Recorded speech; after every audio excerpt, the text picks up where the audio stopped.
This is a very brief summary of the phenomenal basis of intentionality. The target of the book, what the book is about, what it aims to account for, is intentionality, which we can roughly understand as the ofness or aboutness of mental states. More precisely, we can understand intentionality in a fairly neutral way by pointing to paradigm cases of intentionality, like a thought that grass is green or a perceptual experience of a blue cup. These mental states seem to be of or about something or to say something, that there is a blue cup or that grass is green. This phenomenon that we notice in these paradigm cases, the one that we're tempted to describe representationally, that's the phenomenon that I'm interested in. That's intentionality. I don't think it's an exaggeration to say that over the past few decades, theorizing on intentionality has largely focused on providing naturalistic accounts of intentionality, accounts in terms of causal, indication, or informational relations, perhaps invoking proper functions, isomorphism, and other such clearly naturalistic ingredients. But I also think it's right to say that more recently, another kind of approach, an approach based on phenomenal consciousness, has started to be seen as a live contender in these debates. The aim of my book is to provide a systematic development and defense of a consciousness based approach to intentionality. In short, I want to provide a version of this view that covers all the cases you might want to account for and that actually works. The overall project can be broken down into two parts. First, there's arguing for the general approach and against alternative views.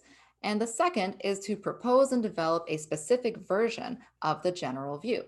Not all versions of the view are equally viable. I propose a novel version that I think can deal with all the challenging cases as well as various theoretical worries you might have. The general view is what I call the phenomenal intentionality theory, or PIT. It states that all original intentionality is phenomenal intentionality.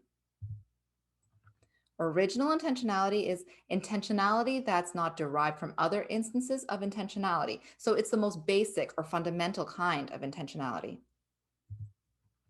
And phenomenal intentionality is intentionality that's nothing over and above phenomenal consciousness, the subjective, experiential, or what it's like aspect of mental life. So basically, the view says that all states of original intentionality are nothing over and above states of phenomenal consciousness. Intentionality is, at bottom, fundamentally a matter of phenomenal consciousness. In chapters 3 to 5 of the book, I argue for PIT and against alternative views. There are two main lines of argument for PIT and against its competitors, which include tracking theories and theories based on internal functional roles. One line of argument has to do with predictive accuracy. We have some theory-independent access to the contents of our intentional states. You can tell, for example, that right now you're thinking about theory-independent access to intentional states rather than, say, sea creatures. This access gives us a basis on which to assess theories of intentionality. Unfortunately, many theories get certain paradigm cases of intentionality, such as those of perceptual states representing colors, wrong. Pitt, however, is able to capture these problematic contents. The second line of argument for Pitt is based on metaphysical considerations. Whatever we say original intentionality amounts to, that thing had better be metaphysically sufficient for having intentional states. But this is arguably not so for many ingredients appealed to by many theories of intentionality, including especially tracking relations and functional roles. Phenomenal consciousness, in contrast, is arguably metaphysically sufficient for intentionality. Once you have a phenomenal state with a bluish phenomenal character, you automatically represent blueness, or so I argue. Again, the second goal of the book was to develop and argue for my preferred version of Pitt. Pitt faces a challenge in accounting for intentional states whose contents seem to outrun any contents that they phenomenally represent. Such states include thoughts, which seem to represent environmentally determined contents, broad contents, contents including particular objects, contents including rich descriptive material, maybe definitions or just rough characterizations. In many cases, such contents seem to go beyond what's present in consciousness. There's also a challenge in the case of personal level standing states. like beliefs and desires that you're not currently running through your head, but you still count as having. In such cases, you seem to represent contents without enjoying any phenomenal states at all. And there's also a challenge with unconscious subpersonal states, like representational states in early visual processing. They're not phenomenally conscious, but we want to say they're representational in some sense at least. My view is that some of these kinds of states have derived, as opposed to original, contents. They derivatively represent non phenomenal contents in much the same way as stop signs and words derivatively represent their meanings or contents. As for unconscious subpersonal states, I want to say that they neither originally nor derivatively represent their contents. Many phenomenal intentionalists want to argue that such states have derived contents, but I don't think that's right. They needn't have any connection to consciousness to have the kinds of representational features that they have. Instead, I want to say that the sense in which they represent is by merely carrying information about things, indicating things, playing certain functional roles, etc. But this kind of representation is not the real deal when it comes to intentionality. And many of the constraints that apply to a theory of intentionality, such as those of requiring unique and determinate content attributions, don't apply to this somewhat deflated notion of representation that applies to these states. So, on my picture, there are three things: there's phenomenal intentionality, derived mental representation, and the deflated kind of representation you get from informational and causal relations and functional roles. Let's go back to the picture of derived mental representation, which is how I want to account for most of the challenging cases for Pitt.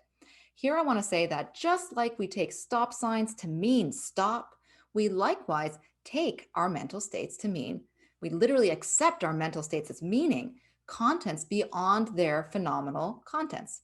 For example, in thinking the thought, the mental supervenes on the physical, you are entertaining a fairly thin phenomenal content, on my view. However, you take this phenomenal content to mean some further content which captures what you're really getting at or targeting with your content. Since you ascribe this content to your thought derivatively represents it. In the case of occurrent states like thoughts and perceptual states, the way we self ascribe contents is by being disposed to have caching out thoughts that state that one content is a caching out of another content, that it stands for that other content, that it elucidates that other content, or that it just means that further content.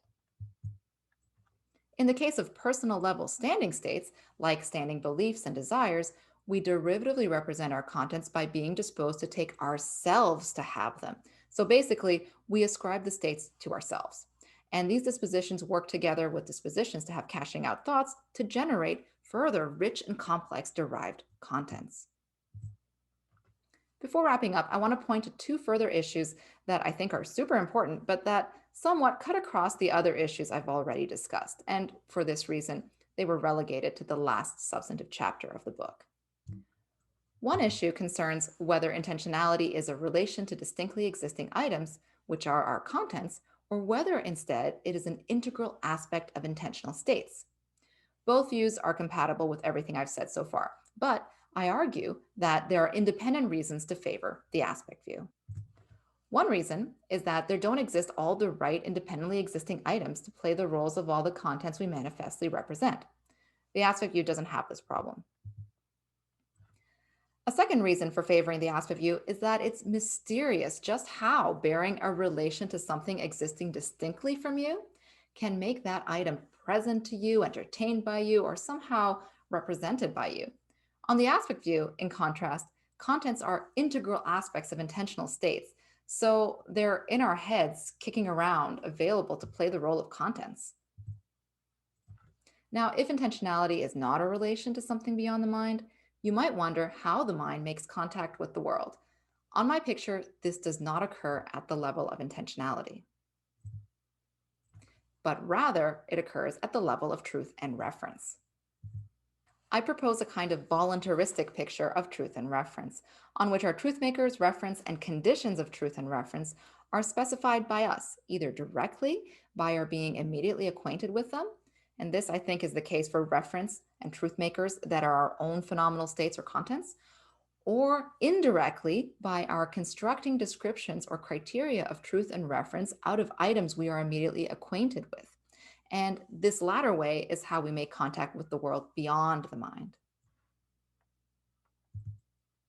So then, on the overall picture, there are actually four distinct things.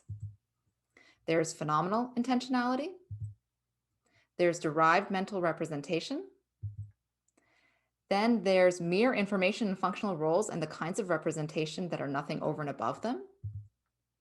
And there's truth and reference and actual cognitive contact with the world, which is a matter of having particular phenomenal and derived representational states.